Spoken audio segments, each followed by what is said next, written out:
What's up, everybody? So today I'm going to be showing you 3 simple DIY July 4th outfits, and I promise you these are super easy. So the first thing you're going to need is some red and blue spray paint, some painter's tape, and some stars, which I actually made out of a stencil that I found online, but anything works. And then you're just going to take that painter's tape and make a mark all the way down to the center of the shirt and to the side of the shirt. After you've done that, you're just going to take your stars and you're just going to mark them where you want them to be, as long as you can make them stick on the t-shirt. And then afterward, you'll just put some painter's tape under it so they can stay in place, and we'll spray paint it with the blue spray paint after we've shaken it up. And we'll make sure that you spray it on top of the stars instead of on the bottoms, because we don't want to have the points get lost in the spray paint, so just make sure that you keep it above it. Just make some stripes across the shirt, and you can just eyeball this part. It doesn't have to be perfect. And then you'll just spray paint it with red spray paint, and then you'll just let this sit out for a few hours. And after you've let it sit out for a few hours, you'll just take off all the little stars and all the little stripes on it, and it'll start revealing the little American flag that we've made. After you've done that, you can take your scissors and we'll just start cutting off the sleeves, since I actually wanted to make mine look like a muscle tank, but of course you can cut this into any type of tank top you want, or you could just leave it by itself. Afterward, you'll just put it in the washer with cold water inside out, and then you're done. And to go with that cute shirt we just made, I put it with some distressed jean shorts and those American Eagle flip-flops that always seem to keep making an appearance in my videos. But they're super comfortable anyways, but you can always put any type of makeup with this, and it's just a really comfortable look. For our next look, we need some rubber bands, water, and some red and blue tie-dye. So the first thing you're going to need to do is take a rubber band, and you're going to take a small piece of the t-shirt on the top of it, and you're going to twist it around. And after you've twisted around, you're going to put a rubber band tightly around that twist. And basically these are going to be our stars. So you can make as many as you want, as long as they are above the sleeves, because at the bottom part we're going to do something else. So you're going to take the bottom part of that shirt and you're going to roll it really tightly. This is going to be the stripes in our shirt, and we need to make sure that none of the little stars on the top of the shirt are stuck in the roll, because we don't want to accidentally dye those red. Then we're going to tie off the top really tightly to help separate the two from one another, and then you're just going to take a rubber band and make even stripes down the t-shirt until you reach the bottom.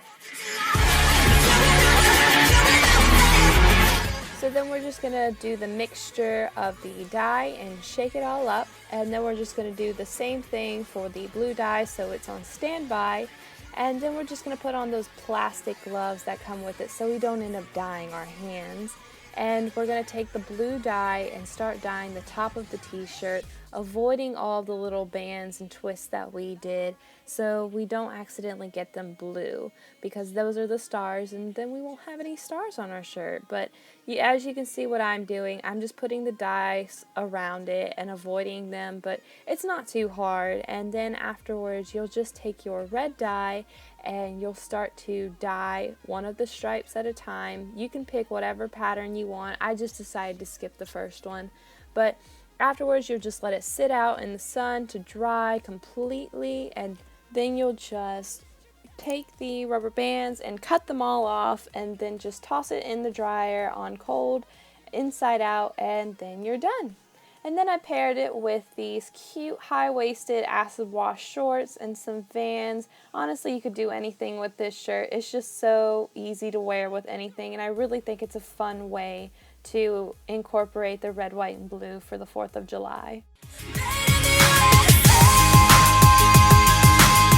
So for our floral crown, you'll need some fake flowers and some floral tape, which I actually got both from the dollar store, some thick floral wire, some pliers, a hot glue gun, and some glue for your glue gun. The first thing you'll need to do is measure your head with the wire and add a little bit of excess at the ends, and then you're just going to cut that off and make 2 more that are the exact same length.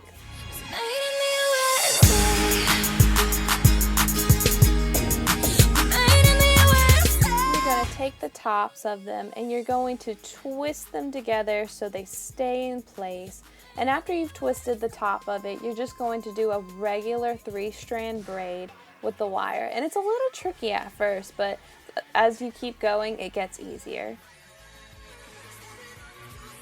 You're going to take that floral tape and you're going to wrap it around the ends of your wire so nothing can stick at you and poke at you as you're wearing it. And the trick to this is to actually wrap it around a little more tightly because it makes it stick better. And then I'm just going to take those ends and measure around my head again and then just tape it both together to the length that I want it to be wrapped around my head for. And the fun part is you're going to begin to take off all those little flowers on your little fake stems. And after you've done that, you're just going to start to arrange them into the pattern, not a heart, but a pattern you want to have around your headpiece. So I'm just going to put them in the pattern of red, white, and blue, and afterwards you're just going to take some scissors or your pliers, although I figured out scissors are a lot easier, and you're just going to snip off those little ends to it, and then you'll just begin to hot glue it onto your wire. But make sure that you hold it for a little while because they will fall off if you don't glue it too long. For the final outfit, I just put it with a white t-shirt and those high-waisted shorts along with those Vans again. So I hope you guys enjoyed my little DIY outfits, and let me know which one was your favorite along with some ideas on any upcoming videos that you'd like me to make. If any of you are going to make any of them, don't forget to post them on Instagram and hashtag them with #4thwithsweet because I'd love to check those out. Thank you guys so much for watching, and I'll see you next time. Bye!